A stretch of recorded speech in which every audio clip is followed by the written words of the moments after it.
It's been years since Battle Through the Heavens first aired, and yet it still refuses to die out.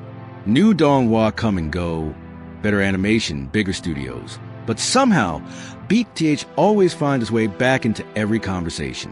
Why? Why do people still love Battle Through the Heavens after all this time? Let's talk about it. For most fans, Battle Through the Heavens was their first real Cultivation Donghua.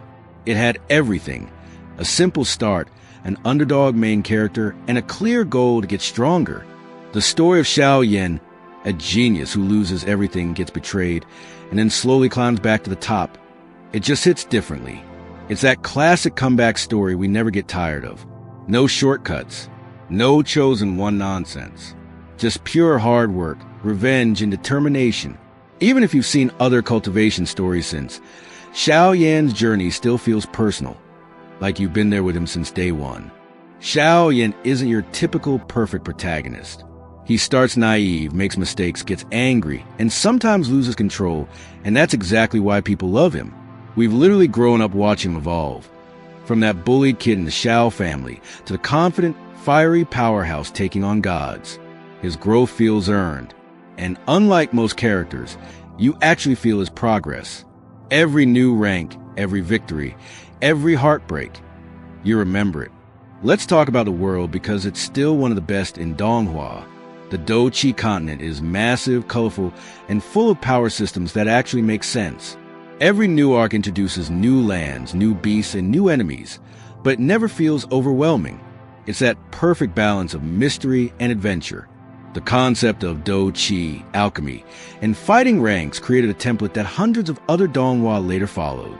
And even today, no one's done it quite like BTTH. Let's be honest, BTTH didn't start with the best animation. The early seasons, pretty rough, but that's also part of its charm.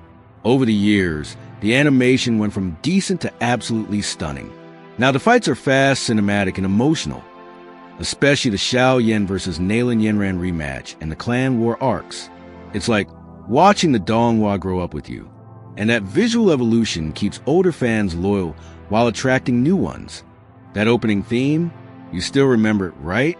That background track during Xiao Yan's comebacks? Goosebumps. The soundtrack has this nostalgic energy that sticks, simple melodies that remind you of early Donghua days. And when you combine that with Xiao Yan's journey, it's not just entertainment, it's emotion. People rewatch it because it feels like home.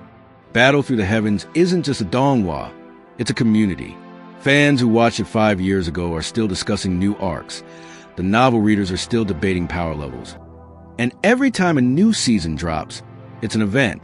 It's one of the few Donghua that everyone's seen at least once. And that shared experience keeps it alive. For me, Battle Through the Heavens isn't perfect, but it doesn't need to be. It's nostalgic, it's emotional, and it's the kind of story that reminds you why you started watching Donghua in the first place. It's not just about strength or revenge. It's about growth, passion, and never giving up, no matter how impossible the world seems.